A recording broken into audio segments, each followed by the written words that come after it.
बिस्मिल्लाहिर्रहमानिर्रहीम। Dear students, welcome to excellence online education. Biology की class में खुशामदीद। पिछले हफ्ते बायोलॉजी में हमारा चैप्टर नंबर 7 हम पढ़ रहे थे। चैप्टर नंबर 7 का नाम है किंगडम प्रोक्टोप्टिस्टा। ये सेकंड किंगडम है हमारे पास। जो 5 किंगडम क्लासिफिकेशन है उसमें ये दूसरे नंबर पे किंगडम आता है। इस किंगडम को रॉबर्ट विटिकर प्रोटिस्टा कहता था, जबकि मार्गलोस और शीवर्ट्स इसको प्रोक्टोप्टिस्टा कहते हैं। इस किंगडम में ऐसे ऑर्गेनिजम्स होते हैं जो यूकैरियोटिक होते हैं। ठीक है, यानी कि इनके सेल के अंदर न्यूक्लियस वाज़ेह तौर पे नजर आ रहा होता है, न्यूक्लियस मौजूद होता है।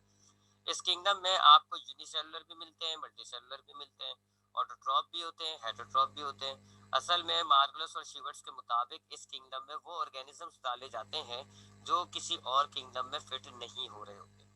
ठीक है, इस किंगडम के अंदर ये किंगडम की थोड़ी सी डिटेल थी।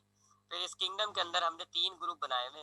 पहले ग्रुप को आप कहते हो एल्गी, दूसरे को आप कहते हो प्रोटोजोआ और तीसरे को आप कहते हो ओमाइकोटा। एल्गीज जो होते हैं ये प्लांट लाइक होते हैं, प्लांट लाइक प्रोटिस्ट होते हैं ये, यानी कि प्लांट की तरह से, प्लांट से काफी सिमिलर होते हैं। इनमें सेल वॉल मौजूद होता है प्लांट्स की तरह और ये ऑटोट्रॉप होते हैं। जबकि प्रोटोजोअन्स जो होते हैं ये एनिमल लाइक प्रोटिस्ट होते हैं, यानी कि ये एनिमल से काफी सिमिलर होते हैं। इनमें एनिमल्स की तरह सेल वॉल एब्सेंट होता है और ये एनिमल्स की तरह हेटरोट्रॉप होते हैं। ओमाइकोटा जो है ये फंजाई लाइक प्रोटिस्ट होते हैं, यानी फंगस की तरह के ये होते हैं। इनके पास फंगस की तरह सेल वॉल प्रेजेंट होता है, फंगस की तरह ये हेटरोट्रॉप होते हैं और फंगस की तरह इनमें लंबे लंबे सेल्स मौजूद होते हैं, थ्रेड लाइक सेल्स, जिनको हम हाइफी कहते हैं। ठीक है, तो सबसे पहले हमने एल्गीज को स्टडी किया है। मैंने आपको बताया एल्गी इस किंगडम का पहला ग्रुप होता है। ये प्लांट्स की तरह होते हैं, इनमें सेल वॉल मौजूद होता है और ये ऑटोट्रॉप होते हैं। ये प्लांट से डिफरेंट क्यों है? क्योंकि इनकी बॉडी जो थैलस कहलाती है वो प्लांट से काफी डिफरेंट होती है। प्लांट्स में रूट स्टेम लीफ मौजूद होता है, जबकि इनके थैलस जो बॉडी होती है उसमें रूट स्टेम लीफ नहीं होता। That is why they are not include in kingdom plant. इस एल्गीज के अंदर हमारे पास 3 ग्रुप होते हैं: यूनिसेलुलर एल्गी, कॉलोनियल एल्गी और मल्टीसेलुलर एल्गी। यूनिसेलुलर एल्गी के अंदर हमने क्लेमोडोमनास और क्लोरेला पढ़ा। कॉलोनियल के अंदर हमने वॉल्वॉक्स और स्पायरोगारा पढ़ा, जबकि मल्टी सेलुलर के अंदर हमने अल्वा पढ़ा। इन तीनों को हमने पढ़ा। अल्वा की लाइफ साइकिल हमने स्टडी करी थी। अल्वा की जो लाइफ साइकिल होती है वो isomorphic alternation of generation show करती है, ये मैंने आपको काफी डिटेल में बताया था। फिर हमने अगली यानी कि जो हमारी लास्ट क्लास थी उसमें हमने जो किंगडम प्रोक्टोक्टिस्टा का दूसरा ग्रुप है प्रोटोजोआ, उनको स्टडी किया। मैंने आपको बताया कि प्रोटोजोआ एनिमल लाइक प्रोटिस्ट होते हैं। इनमें एनिमल्स की तरह सेल वॉल एब्सेंट होता है, एनिमल्स की तरह इनमें क्लोरोप्लास्ट एब्सेंट होता है, एनिमल्स की तरह ये हेटरोट्रॉप होते हैं। लेकिन इनको आप किंगडम एनिमल में यूं नहीं डालते क्योंकि दे ऑल आर यूनिसेलुलर, जबकि किंगडम एनिमल्स के अंदर मल्टी सेलुलर होते हैं। ठीक है, तो इस एक पॉइंट की वजह से कि ये यूनिसेलुलर होते हैं और किंगडम एनिमल में मल्टी सेलुलर होते हैं, ये उधर नहीं है। नहीं तो पहले किसी जमाने में ये एनिमल्स के साथ ही हुआ करते थे। इनको अक्सर हम फाइलम प्रोटोजुआ के नाम से भी जानते हैं। इस फाइलम में या इस ग्रुप में, ये जो प्रोटोजुआ ग्रुप है, इसके अंदर हमारे पास 5 क्लासेस है। डिपेंड करता है कि इनके पास लोकोमोशन का, मूवमेंट का कौन सा ऑर्गेनल मौजूद है। पहली क्लास होती है क्लास फ्लैजिलेटा। ये फॉर एग्जांपल यूग्लेना, ट्रिप्लोसोमा, ये इसकी ट्रिप्लोसोमा की डायग्राम है। इनके अंदर एक सिंगल धागे की तरह का थ्रेड लाइक स्ट्रक्चर मौजूद होता है जिसको आप कहते हो फ्लैजिला, और इस फ्लैजिला की मदद से ये स्विमिंग करते हैं। बाकी इसके ये करेक्टर से देख लिएगा, पुरानी रिकॉर्डिंग में आप उसके बाकी करेक्टर्स को देख लिएगा, काफी डिटेल में बताए थे। फिर दूसरी क्लास होती है क्लास सर्कोडीना, इसकी एग्जाम्पल है एमीबा। इनके अंदर लोकोमोशन के लिए सीडोपोडिया नाम का ऑर्गेनल मौजूद होता है, जो कि ऑर्गेनल तो नहीं होता, इनकी साइडोप्ला इनका जो शेप होता है वो फिक्स नहीं होता, क्योंकि इनके सेल में से ऐसी फिंगर लाइक प्रोजेक्शंस बाहर आ जाती हैं। ये आपको नजर आ रहा होगा, इसका साइटोप्लाज्म जेली की तरह होता है जिसमें से खिंचाव होता है। खिंचाव की वजह से ये सीडोपोडिया पैदा हो जाती है और इन सीडोपोडिया की तरफ वजह से ये मूव करता है। इस क्लास को आप कहते हो सर्कोडिना, जिनके पास सीडोपोडिया होता है। तीसरी क्लास होती है सिलिएटा। इनके पास सीलिया होता है। सीलिया इनकी पूरी बॉडी पे कवर होता है, छोटे छोटे से थ्रेड लाइक बाल की तरह के छोटे छोटे से स्ट्रक्चर होते हैं जिनको हम सीलिया कहते हैं, और इन सीलिया की मदद से ये मूव करता है। चौथी क्लास कहलाती है क्लास सक्टोरिया। इनके पास जब ये शुरू में होते हैं, यंग होते हैं, बचपन में होते हैं, इनके पास सीलिया मौजूद होता है लोकोमोशन के लिए। लेकिन जैसे ही अपनी अडल्ट फॉर्म में आते हैं तो इनका सीलिया खत्म हो जाता है। ये अपने आप को एक सॉलिड ऑब्जेक्ट, किसी पत्थर वगैरह से अटैच कर लेते हैं और ये सिसाइल हो जाते हैं। सिसाइल का मतलब मूव नहीं कर सकते ये। ठीक है। तो शुरू में इनके बचपन में सीलिया मौजूद होता है, जिसकी वजह से ये लोकोमोशन करते हैं, मूव करते हैं। फिर जैसे ये अडल्ट फॉर्म में आते हैं तो ये अपने आप को एक पत्थर से अटैच कर लेते हैं, इनका सीलिया खत्म हो जाता है। इनकी बॉडी में खास बात ये होती है कि इनकी बॉडी में ऐसे लंबे लंबे से टेंटिकल्स निकले हुए होते हैं, ये आपको टेंटिकल्स बनाए हुए, ये टेंटिकल्स होते हैं जिनकी मदद से अपने खाने को, अपने प्रे को कैच करता है, क्योंकि ये मूव तो कर नहीं सकता, तो खाने को ये कैच करने के लिए अल्लाह ने इसको टेंटिकल्स दिए हुए। एसिनेटा जो है इसकी एग्जाम्पल है। उसके बाद आखिरी क्लास पढ़ाई थी क्लास स्पोरोजोआ। इनके पास लोकोमोशन के लिए कोई भी ऑर्गेनल मौजूद नहीं होता, ये ज्यादातर पैरासाइट होते हैं। प्लाज्मोडियम इसकी एग्जाम्पल है, जिसकी लाइफ साइकिल को आज की क्लास में हमने स्टडी करना है। इनके पास कोई लोकोमोशन का ऑर्गेनल नहीं होता, बस ये फ्लो की मदद से मूव कर रहे होते हैं, यानी अगर ये पानी में होते हैं तो पानी के फ्लो की वजह से मूव करते हैं। और जैसे प्लाज्मोडियम जो है वो फीमेल एनोफिलस मॉस्किटो में पाया जाता है, जब वो काटता है तो वो इंसान के अंदर मुंतकिल हो जाता है, फिर इंसान के खून जब बहता है तो उस खून के साथ साथ ये भी एक जगह से दूसरी जगह जाते हैं। तो ये बस फ्लो की वजह से मूव कर रहे होते हैं, flow of blood, flow of water. इनके पास अपना कोई पर्सनल लोकोमोशन का ऑर्गेनल नहीं होता। इसकी एग्जाम्पल है एक मलेरिया, जिसको हमने आज की क्लास में स्टडी करना है। सॉरी, मलेरिया कह रहा हूँ, प्लाज्मोडियम। तो हमने प्लाज्मोडियम को स्टडी करना है आज की क्लास में, और उसकी लाइफ साइकिल देखनी है। जरा कॉम्प्लिकेट सा टॉपिक होगा, इसलिए जरा तवज्जो से सुनिएगा, और हो सके तो इसकी जो रिकॉर्डिंग होगी उस रिकॉर्डिंग को भी जरूर देखिएगा। प्लाज्मोडियम क्या होता है? सबसे पहले ये एक यूनिसेलुलर प्रोटिस्टा होता है। यूनिसेलुलर प्रोटिस्टा का मतलब हो गया, यूनिसेलुलर का मतलब इसके पास खाली एक ही सेल होगा, और प्रोटिस्टा का है इसका मतलब हो गया ये किंगडम प्रोटिस्टा से ताल्लुक रखता है। किंगडम प्रोटिस्टा से ताल्लुक रखता है, इसका मतलब है इसका सेल जो होगा वो यूकैरियोटिक होगा, यानी न्यूक्लियस प्रेजेंट होगा इसके सेल के अंदर। ठीक है, यूकैरियोटिक होता है, इसी वजह से इसको आपने किंगडम प्रोटिस्टा में डाला हुआ है। और इसकी जो क्लास है वो क्लास स्पोरोजोआ है, क्योंकि इसके पास कोई लोकोमोशन का ऑर्गन नहीं होता। ठीक, तो प्लाज्मोडियम क्या है? एक यूनिसेलुलर ऑर्गेनिज्म है, किंगडम प्रोटिस्टा से इसका ताल्लुक है। ये यूकैरियोटिक होता है, इसमें कोई न्यूक्लियस मौजूद नहीं होता। किंगडम प्रोटिस्टा के क्लास स्पोरोजोआ से इसका ताल्लुक होता है। स्पोरोजोआ क्लास से ताल्लुक है, इसका मतलब है ये लिखा हुआ इसका point, no organelle for locomotion. इसके पास कोई ऑर्गेनल नहीं होता लोकोमोशन के लिए, नो ऑर्गेनल फॉर लोकोमोशन। इसके पास कोई ऑर्गेनल लोकोमोशन के लिए नहीं होता। सेल वॉल नहीं होती इसके अंदर, सेल वॉल एब्सेंट होती है, क्योंकि किंगडम प्रोटिस्टा में प्रोटोजोआ है, तो सेल वॉल एब्सेंट होती है इसके अंदर। ये हेटरोट्रॉप होता है, अपना खाना खुद तैयार नहीं कर सकता, बाहर से हासिल करता है। और सबसे बड़ी बात, ये पैरासाइट है। ये पैरासाइट है जी। ये जब ऑर्गेनिज्म से खाना हासिल करेगा तो उसको नुकसान पैदा करता है, उसमें बीमारी पैदा करता है। इसकी जो सबसे मशहूर बीमारी है वो है मलेरिया। ये इंसानों के अंदर मलेरिया नाम की बीमारी पैदा करता है। तो प्लाज्मोडियम का ये मैं करेक्टर लिख रहा हूँ जी। प्लाज्मोडियम एक यूनिसेलुलर, एक सेल वाला ऑर्गेनिज्म होता है, ये यूकैरियोटिक होता है, इसके सेल के अंदर न्यूक्लियस मौजूद होता है। ये क्लास स्पोरोजोआ से इसका ताल्लुक होता है, इसके पास कोई लोकोमोशन का ऑर्गेनल नहीं होता। इसकी सेल वॉल एब्सेंट होती है, ये अपना खाना खुद तैयार नहीं कर सकता, बाहर से हासिल करता है। ये पैरासाइट है। ये जिस ऑर्गेनिज्म से खाना हासिल करेगा, यानी अपना जो होस्ट होता है, उसको ये नुकसान पहुंचाता है, उसको बीमारी पैदा करता है। इंसानों में इसकी जो सबसे मशहूर बीमारी है वो मलेरिया है। मलेरिया बीमारी क्या होती है जी? प्लाज्मोडियम इंसान के खून में आ जाता है। मलेरिया के बारे में मैं आपको बता रहा हूँ थोड़ा सा, वर्बली इसका मैं पॉइंट नहीं लिख रहा। मलेरिया जो है ये आपके खून के अंदर आ जाता है, प्लाज्मोडियम की वजह होती है ये। प्लाज्मोडियम आपके खून में आ जाता है, ये आपके दो किस्म के सेल्स को फाड़ता है, डैमेज करता है, लीवर के सेल्स को और खून के सेल्स को।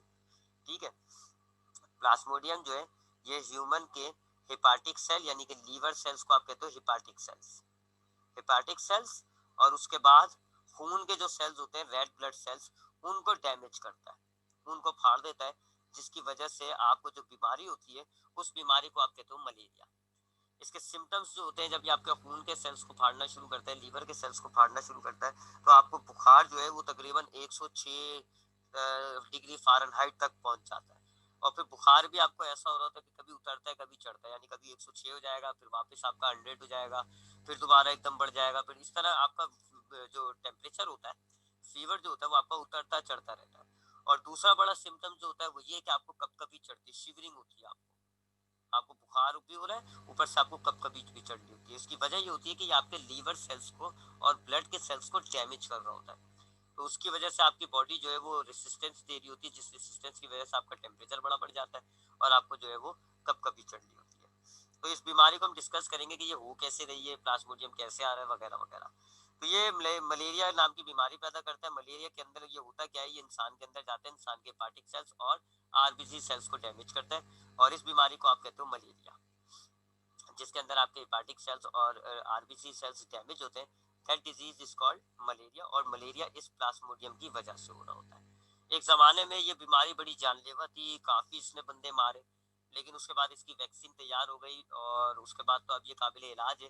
फिर भी बहुत से इलाकों के अंदर जो है लोगों को मालूमात नहीं होती, उनके पास रिसोर्सेज नहीं होते, तो उनका मलेरिया होता है उनको पता नहीं चलता, तो काफी बढ़ जाता है और बिल्कुल एंड टाइम पर पहुंच जाते हैं ये, तो फिर इनका डायग्नोस होता है मलेरिया, तब तक बहुत देर हो जाती है, ये बढ़ जाते हैं।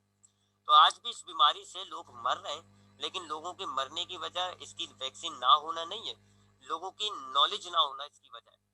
लोगों को पता नहीं होता, बहुत ज्यादा डेवलपिंग कंट्रीज के अंदर जैसे अथोपिया, अफ्रीका वगैरह, वहाँ अब भी इस बीमारी से लोग मर रहे हैं, क्योंकि वहाँ दवाइयों का मामला में तो खाने की किल्लत होती है, तो दवाइयाँ तो दूर की बात।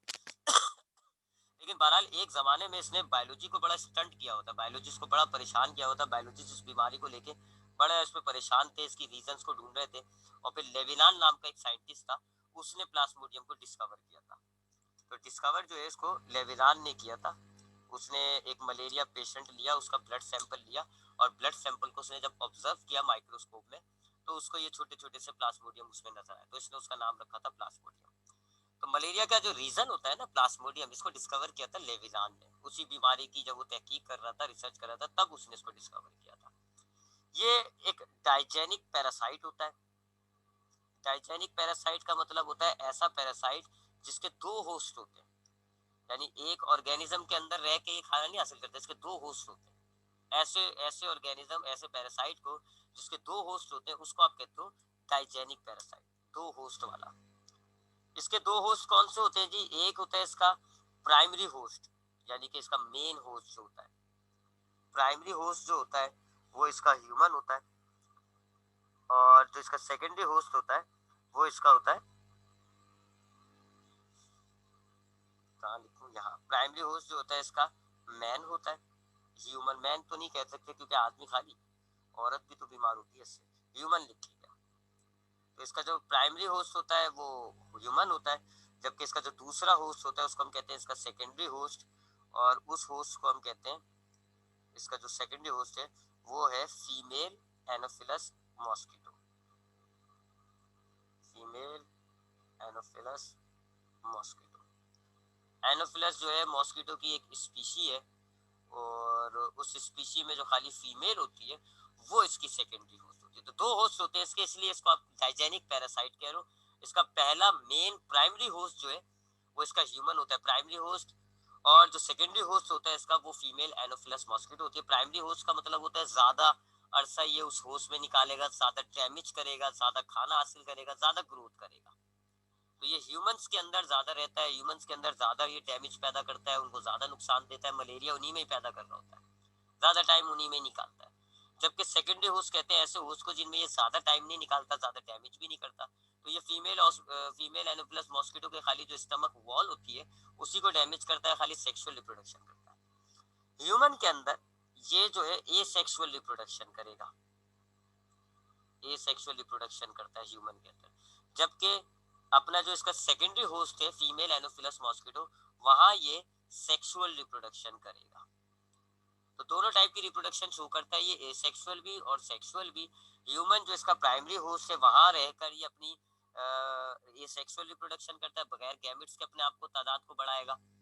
जबकि सेकेंडरी होस्ट जो इसका है फीमेल एनोफिलस मॉस्किटो, वहां रह के ये सेक्सुअल रिप्रोडक्शन करता है, यानी गैमेट्स बनाएगा, और फिर उन गैमेट्स को मिला के ये नई औलाद पैदा करेगा। तो सेक्सुअल रिप्रोडक्शन के लिए ये सेकेंडरी होस्ट को चुनता है, और एसेक्सुअल रिप्रोडक्शन के लिए ये अपने प्राइमरी होस्ट ह्यूमन को चुनता है। अब जरा इसकी लाइफ साइकिल को देखते हैं कि लाइफ साइकिल इसकी कैसी होती है जी, क्या मामला है इसकी लाइफ साइकिल के अंदर। ठीक है, फिर हम जरा इसकी मलेरिया बीमारी पर थोड़ा सा और डिस्कस कर लेंगे। तो अब हम देख रहे हैं लाइफ साइकिल ऑफ प्लाज्मोडियम।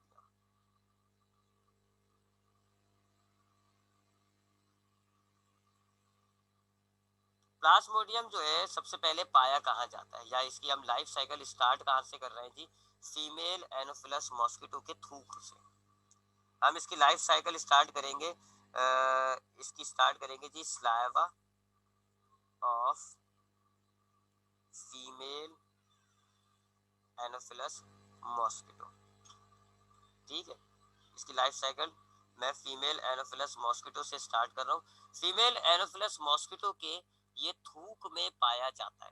अब ये थूक में कैसे आएगा, ये जब लाइफ साइकिल एंड होगी आपको पता चल जाएगा कि ये थूक में आ गया, लाइफ साइकिल एंड हो गई। तो ये स्टार्ट में कर रहा हूँ, इसकी फीमेल एनोफिलस मॉस्किटो के स्लाइवा में ये पाया जाता है।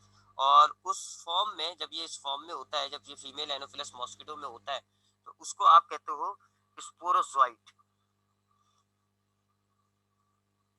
स्पोरोजोइट्स, इसकी कई शक्लें बनेंगी, इसलिए अलग अलग नाम होंगे, स्पोरोजोइट, क्रिप्टोजोइट, मेटाक्रिप्टोजोइट, मीरोजोइट, बहुत सारी इसकी शक्लें बनेंगी। तो जो फीमेल एनोफिलस मॉस्किटो के स्लाइवा में जो पाया जा रहा होता है प्लाज्मोडियम, उसको हम स्पोरोजोइट कहते हैं। ऐसा स्पाइंडल शेप का होता है ये, उसमें ये इसका न्यूक्लियस होता है और ऐसे स्पाइंडल शेप का होता है, इस फॉर्म में आप इसको कहते हो स्पोरोजोइट। फिर क्या होता है जी, आपका ये जो फीमेल एनोफिलस मॉस्किटो है, ये इंसान को बाइट करता है, इंसान को काटेगा, बाइट ह्यूमन।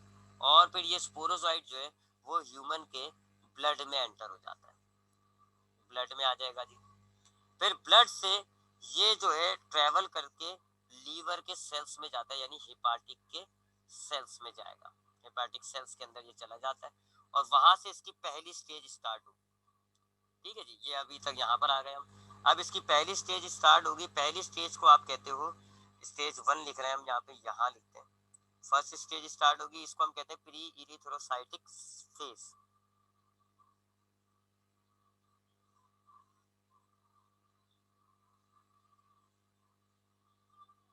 ठीक है, प्री इरिथ्रोसाइटिक फेज होती है।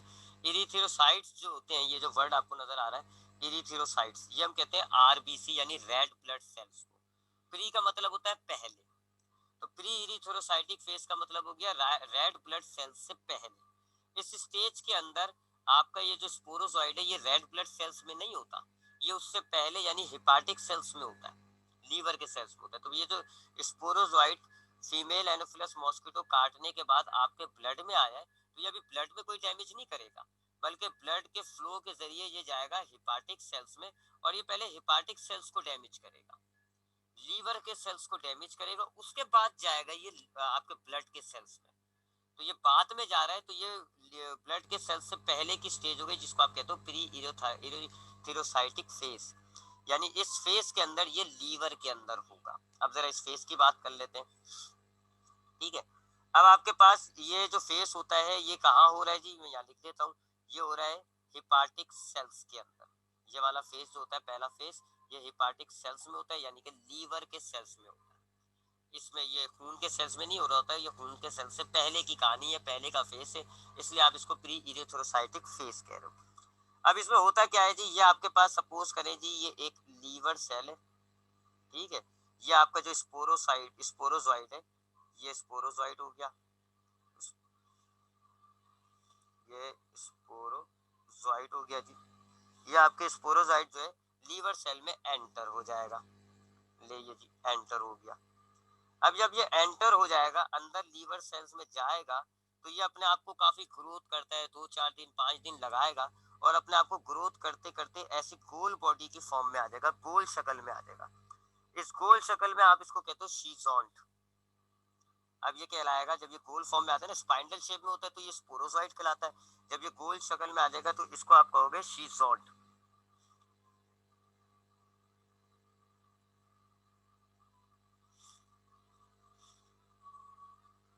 ठीक है जी, गोल शक्ल में आ गया, ये हो गया शीजोंट। अब ये पहले तो स्पाइंडल शेप था, स्पोरोसाइट की फॉर्म में, ये लीवर सेल के अंदर आता है, ये अपने आप को थोड़ा सा लीवर सेल्स को यूज करता है, उसके साइटोप्लाज्म को यूज करता है, अपने आप को गोल में कर देता है। अब उसके बाद इसकी ग्रोथ होती है, ये अपने आप को रिप्रोड्यूस करेगा एसेक्सुअली, ये सारी ह्यूमन के अंदर एसेक्सुअल रिप्रोडक्शन होगी, यानी बगैर गैमेट्स के। अब इसकी जो रिप्रोडक्शन होती है उसको हम कहते हैं शीजोगोनी। शीजोगोनी किस तरह होती है वो मैं आपको दिखा रहा हूँ। ये आपका ये जो शीजोंट है, ये अपने पहले बहुत सारे न्यूक्लियस बना लेता है, ऐसे अपने बहुत सारे न्यूक्लियस बना लेगा। ये एक न्यूक्लियस था इसके अंदर, ठीक है, इसने अपने आप के बहुत सारे न्यूक्लियस बना लिए। फिर ये जो इसका साइटोप्लाज्म होता है, ये हर न्यूक्लियस के साथ थोड़ा थोड़ा सा बढ़ जाता है, तो ऐसे छोटे छोटे से ये सेल्स बन गए। ये इस तरीके से अपने आप को रिप्रोड्यूस करता है। इस वाली रिप्रोडक्शन को, इस एसेक्सुअल रिप्रोडक्शन को हम कहते हैं शीज़ोट, सॉरी शीज़ोगोनी, ठीक है। तो हुआ क्या, स्पोरोजोइड लीवर सेल में एंटर हुआ, फिर लीवर सेल्स के अंदर ये फीड करता है अपने आप को और ये कूल फॉर्म में आ जाता है, जिसको आप कहते हो शीज़ोन। उसके बाद शीज़ोन जो है वो करता है शीज़ोगोनी। शीज़ोगोनी किस तरह होती है, ये अपने न्यूक्लियस के बहुत सारे छोटे छोटे अपनी कॉपीज तैयार कर लेगा न्यूक्लियस की। फिर साइटोप्लाज्म हर न्यूक्लियस के साथ थोड़ा थोड़ा सा लग जाएगा और ये छोटे छोटे से ये जो तैयार हो गए, इनको आप कहते हो क्रिप्टोजोइड्स। अब ये आ गए क्रिप्टोजोइड्स की फॉर्म में, क्रिप्टोजोइड्स। अब क्या होगा जी, ये क्रिप्टोजोइड्स जब बहुत ज्यादा बन जाएंगे तो लीवर सेल्स आपका जो है वो डैमेज हो जाएगा, लीवर सेल्स फट जाएगा और ये सारे क्रिप्टोजोइड्स जो है वो बाहर निकल आएंगे। सारे जो है लीवर से एक लीवर सेल्स को डैमेज किया और ये सारे क्रिप्टोजोइड बाहर आ गए। फिर ये हर एक क्रिप्टोजोइड एक नए लीवर सेल्स में जाएगा, उसको इन्फेक्ट कर देगा, दोबारा एक नए लीवर सेल्स में जाएगा, उसमें डिवाइड कर अपने आप को एंटर कर लेगा। फिर दोबारा शीजोगोनी होगी, दोबारा शीजोगोनी होगी और फिर ये अपने आप को फिर दोबारा बहुत सारे अपने आप को ये डिवाइड कर लेगा। अब ये जो दूसरी इसकी डिवीजन हुई है, दूसरी दफा जो शीजोगोनी हुई है, तो अब ये जो बने हैं ना, अब आप इनको कहते हो मेटा क्रिप्टोसॉइड्स,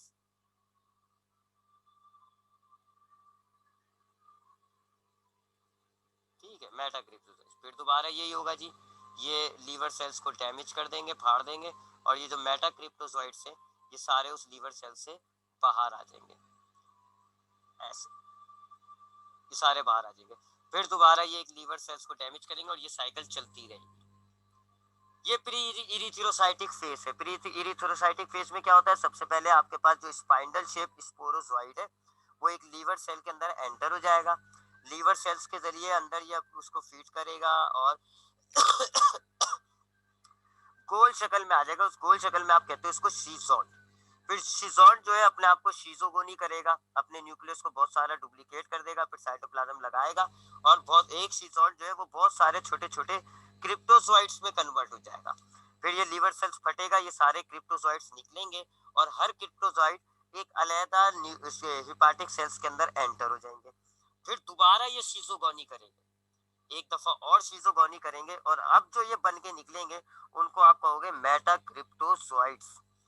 अब ये जो मेटा क्रिप्टोसॉइड्स है, जब ये लीवर सेल्स को फाड़ेंगे तो दो मामला होंगे, या तो मेटा क्रिप्टोसॉइड्स दोबारा लीवर सेल्स को इन्फेक्ट करेंगे और ये अपनी साइकिल इसी तरह रिपीट करते रहेंगे, और कुछ कुछ जो है ये जो मेटा क्रिप्टोसॉइड्स है ये यहाँ से स्किप करेंगे और ब्लड के जरिए फ्लो होंगे और फिर ब्लड के आरबीसी में जाएंगे। अब ये यहाँ से निकलेंगे और किस में एंटर हो जाएंगे, ये ब्लड के रेड ब्लड सेल्स के अंदर आ जाएंगे और यहाँ पहला फेज खत्म हो जाएगा और अब दूसरा फेज शुरू होगा जिसको आप कहोगे erythrocytic phase, red blood cells वाला, ठीक है।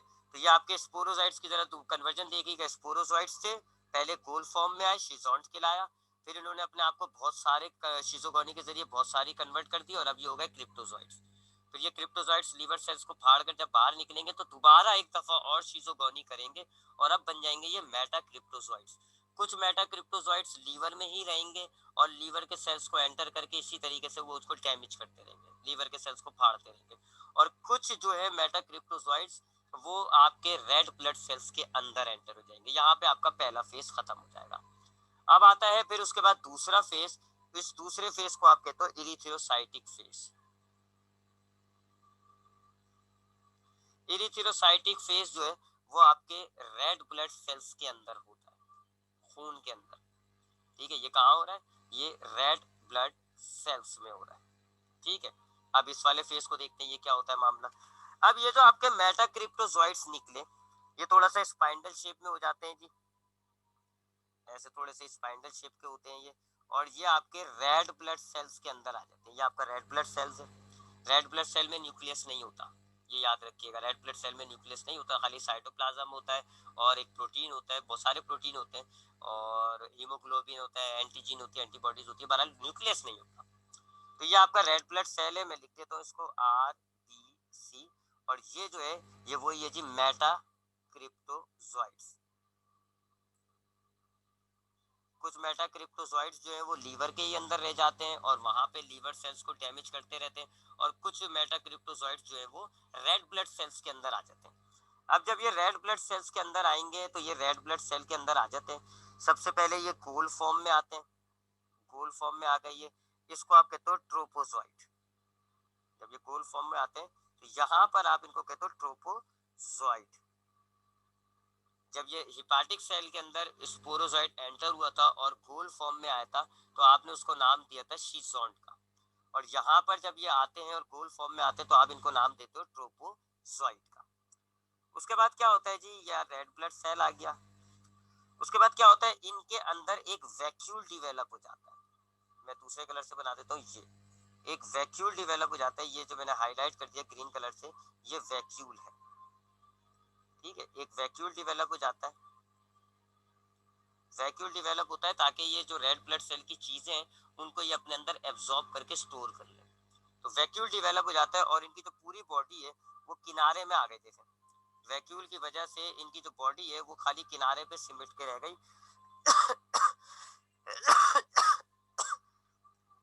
इस स्टेज को आप कहते हो ring stage, ring like stage या सिग्नल रिंग स्टेज कहते हैं आप इसको, क्योंकि ये रिंग की तरह बन गई, देखें अंगूठी होती है उसकी तरह, इस स्टेज को आप कहते हो रिंग लाइक स्टेज। तो आपके पास जब ये मेटाक्रिप्टोजोइड रेड ब्लड सेल में एंटर हुआ, सबसे पहले ये अपने आप को गोल फॉर्म में लाता है, इस गोल फॉर्म में लाने के बाद ये क्या करता है अपने अंदर वैक्यूल डिवेलप कर देता है, जिसके वजह से इसकी बॉडी जो है वो रिंग का शेप इख्तियार कर लेती है। इस स्टेज को हम कहते हैं रिंग लाइक स्टेज। उसके बाद जब ये वैक्यूल डिवेलप कर लेगा तो फिर ये क्या करता है जी, सारा जो रेड ब्लड सेल का साइटोप्लाज्म है उसको ये एब्जॉर्ब करना शुरू कर देता है, क्योंकि वैक्यूल बन गया, अब इसके अंदर एक स्टोरेज की जगह आ गई। तो अभी क्या करते हैं जी, सारा जो रेड ब्लड सेल का साइटोप्लाज्म है वो उसको एब्सॉर्ब करना शुरू कर देता है, और जो हीमोग्लोबिन होता है जिसमें जो आपकी गैसेस एक्सचेंज करने के अंदर बड़ा अहम किरदार अदा करता है, वो टूट जाता है और पूरा ये रेड ब्लड सेल अंदर से डैमेज हो गया। पूरा ये रेड ब्लड सेल आपका ग्लास से अंदर से डैमेज हो गया, खत्म हो गया रेड ब्लड सेल। तो ये क्या करता है जी, पूरे रेड ब्लड सेल्स को यहाँ मैं ब्रैकेट में लिख देता हूँ, ये क्या करता है, साइटोप्लाज्म जो होता है रेड ब्लड सेल का, साइटोप्लाज्म ऑफ RBC, उसको ये एब्सॉर्ब कर लेता है अपने अंदर, जज़ब कर लेता है, उसको खा जाता है, हजम कर लेता है, जिससे आपका रेड ब्लड सेल जो है वो एक लिहाज से खत्म हो जाता है। अब उसके बाद जब ये रेड ब्लड सेल आपका खत्म कर लेता है तो ये रेड ब्लड सेल की खाली वॉल रह गई है, मेम्ब्रेन रह गई है, अंदर जो है इसका शेप फिर कुछ इस तरह हो जाता है, एमीबा की तरह, एमीबा का तरह का शेप हो जाता है, ये इसका न्यूक्लियस है। इस स्टेज को आप कहते हो एमीबॉइड स्टेज। जब ये अपने अंदर बहुत सारा यानी रेड ब्लड सेल का सारा साइटोप्लाज्म एब्जॉर्ब कर लेगा तो ये एमूबा की शेप इख्तियार कर लेता है, इस स्टेज को आप कहते हो एमीबॉइड स्टेज। अब उसके बाद क्या होता है जी, फिर ये दोबारा गोल फॉर्म में आ जाता है, लेकिन अब जो इसका जो गोल फॉर्म होता है वो जरा बड़ा होता है, ये अब ये दोबारा गोल फॉर्म में आ जाता है। इस गोल फॉर्म को, इसमें एक न्यूक्लियस होता है, इसको आप कहते हो शीजोंड, वही शीजोंड, अब ये शीजोंड बना है। अब फिर वही शीजोगोनी होगा, शीजोगोनी होगा, यानी कि ये अपने न्यूक्लियस को, ये मैं दोबारा बना रहा हूँ यहाँ पर, ये अपने न्यूक्लियस को बहुत सारा ये डिवाइड कर देगा, ये बहुत सारे न्यूक्लियस बना लेगा। उसके बाद क्या होगा जी कि ये अपने न्यूक्लियस के गिर्द जो है साइटोप्लाज्म को दे देगा और छोटे छोटे से ये आपके पास बन गए, इनको आप कहते हो मीरोजोइड्स, ये छोटे छोटे से अब ये जो तैयार हुए दे आर कॉल्ड मीरोजोइड्स। अब ये मीरोजोइड्स की शक्ल में आ गए, ठीक है जी। अब जब ये बहुत ज्यादा मीरोजोइड्स होते हैं तो ये रेड ब्लड सेल आपका फट जाता है, रेड ब्लड सेल डैमेज हो गया और ये मीरोजोइड्स जो है वो ब्लड के अंदर बाहर आ जाते हैं। तो ये हर मीरोजोइड जो है दोबारा एक नए रेड ब्लड सेल को इन्फेक्ट करेगा और फिर यही साइकिल, यही वाला फेज जो है वो पूरा एज इट इज चलता रहता है। ये होती है सेकंड फेज, जिसको आप कहते हो इरिथ्रोसाइटिक फेज, ठीक है।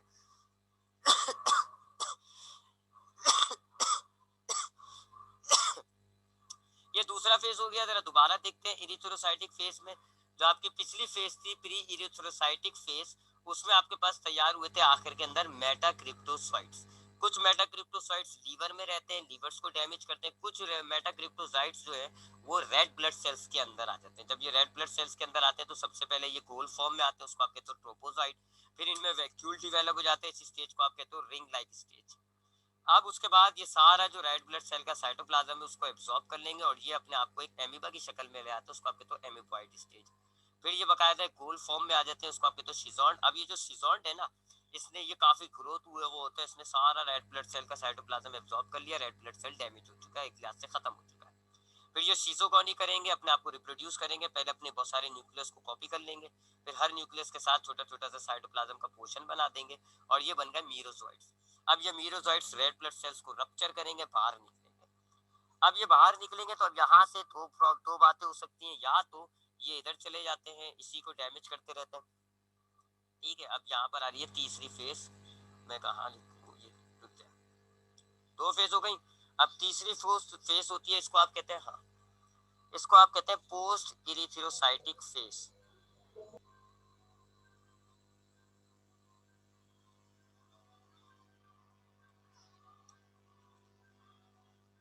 पोस्ट का मतलब हो गया बाद में। अब इरिथ्रोसाइटिक फेज के नतीजे में आपने देखा बने थे मीरोजोइड्स। मीरोजोइड्स बने थे, आप देख लें जरा डायग्राम, ये देखें, ये रहे, ये मीरोजोइड्स बने थे, मैं लिख देता हूँ। ये क्या है, ये मीरोजोइड्स है। मीरोजोइड्स तैयार हुए थे जी आपके पास इरिथ्रोसाइटिक फेज के अंदर, मीरोजोइड्स तैयार होते हैं। अब ये मीरोजोइड्स जो होते हैं, या तो ये दो तीन काम होते हैं। या तो ये रेड ब्लड सेल को, जैसे अभी मैंने आपको ऊपर बताया, ये नए रेड ब्लड सेल्स को जाएंगे इन्फेक्ट करेंगे और अपनी जो इरिथ्रोसाइटिक फेज है, यही वाली जो ट्रोपोसाइट वाली है, इस फेज को कंटिन्यू करेंगे, यही वाली साइकिल चलाते रहेंगे। या फिर ये जो है दोबारा लीवर सेल्स के अंदर जाएंगे, वहां पे दोबारा अपने आप को इसी तरह शीजोगोनी के जरिए रिप्रोड्यूस करेंगे और ज्यादा मीरोजोइड्स बनाएंगे, ठीक है। और फिर तीसरी फेज उसके बाद जो होगी कहानी, वो सेक्सुअल रिप्रोडक्शन की तरफ जाएगी, वो मैं अभी बताता हूँ। तो पहले मैं जरा इसकी बात लिख लूँ। तो अब क्या होगा, दो बातें होंगी जी। या तो मीरोजोइड्स जो बने हैं इरिथ्रोसाइटिक फेज में, ये मीरोजोइड्स जो है वो न्यू रेड ब्लड सेल्स को इन्फेक्ट करेंगे, या तो उनको इन्फेक्ट करेंगे, या फिर ये ब्लड फ्लो के जरिए जाएंगे हिपाटिक सेल्स के अंदर और फिर ये हिपाटिक सेल्स को इन्फेक्ट कर देंगे। वहां जाएंगे, जहां पर भी जाएंगे, ये चाहे रेड ब्लड सेल्स में हो चाहे हिपाटिक सेल्स में हो, ये वहां जाके शीजोगोनी करेंगे और अपनी तादाद को इंक्रीज करते रहते हैं। ये इसकी आप समझ लें, ये इसकी जो है वो ह्यूमन की लाइफ साइकिल हो गई। अब क्या होता है जी, उसके बाद चौथा फेस आएगा। चौथा फेस आएगा, चौथे फेस को आप कहते हो गैमेटोगोनी। गैमेटोगोनी, गैमेटोगोनी में क्या होता है जी, गैमेटोगोनी में ये जो बने हैं, अल्लाह आपका भला करे, गैमेटोगोनी गलत लिख दिया मैंने, गैमोगोनी है। चौथा फेज जो है वो कहलाएगा गैमोगोनी, पहले गैमोगोनी आएगा फिर गैमेटोगोनी आएगा। गैमोगोनी में क्या होगा कि ये जो आपके पास ये जो मीरोजोइड्स तैयार हुए हैं ये नए मीरोजोइड्स बनाने के बजाय अपने आप को गैमेटोसाइट्स में कन्वर्ट कर देंगे। ये जो मीरोजोइड्स आपके तैयार हो रहे थे, ये मीरोजोइड्स जो है ये अपने आप को मजीद नए मीरोजोइड्स में बनाने के बजाय अपने आप को कन्वर्ट कर देंगे, ये कन्वर्ट इनटू गैमेटोसाइट। गैमेटोसाइट इनकी वो फॉर्म होती है जो गैमेट्स बनाएगी, और दो किस्म के होते हैं। गैमेटोसाइट में ये अपने आप को कन्वर्ट कर देंगे, दो किस्म के गैमेटोसाइट्स होते हैं, यानी कि दो शक्ल के गैमेटोसाइट्स बनाएंगे। ये एक माइक्रो गैमेटोसाइट, ये मेल गैमेट प्रोड्यूस करेगा, माइक्रो गैमेटो यानी कि ये मेल होता है, आप समझ लें, ये मेल गैमेट्स प्रोड्यूस करेगा। और एक होता है जी मेगा गैमेटोसाइट, ये फीमेल गैमेट्स प्रोड्यूस करेगा, तो इसको हम फीमेल कह देते हैं, ठीक है। बस यहाँ पर आपका जो ह्यूमन का इसका जो लाइफ साइकिल है वो खत्म हो जाएगा। अब आपके पास मॉस्किटो काटेगा, और मॉस्किटो जो है जब आपका खून सक करता है, तो वो ये जो गैमेटोसाइट्स हैं, एक माइक्रो गैमेटोसाइट और एक मेगा गैमेटोसाइट, ये अपने अंदर ले लेगा। और फिर ये गैमेटोसाइट का जो दूसरा हिस्सा है वो फिर मॉस्किटो के अंदर होगा। मैंने आपको बताया ना डाइजेनिक है, इसके इसकी लाइफ साइकिल दो होस्ट के अंदर होती है, तो इंसान के अंदर ये होगा इसकी मामला। तो मैं ज़रा दोबारा रिपीट करता हूँ क्योंकि हमारे पास टाइम कम रह गया। मेरा नहीं ख्याल कि मैं आपको दूसरी लाइफ साइकिल आज पढ़ा पाऊंगा, दूसरी मैं आपको आगे बढ़ा दूंगा। तो मैंने आपको बताया प्लाज्मोडियम की लाइफ साइकिल स्टार्ट हमने किया है फीमेल एनोफिलस मॉस्किटो के सलाइवा से। इनके फीमेल एनोफिलस मॉस्किटो के अंदर इनके जो थूक होता है उनमें इनकी जो फॉर्म होती है वो स्पाइंडल शेप होती है, उसको हम कहते हैं स्पोरोजोइड। जब फीमेल एनोफिलस मॉस्किटो इंसान को काटेगा तो ये स्पोरोजोइड इंसान के खून में आ जाएंगे। खून से ये ट्रेवल करते हुए जाते हैं हिपाटिक यानी लीवर सेल्स के अंदर।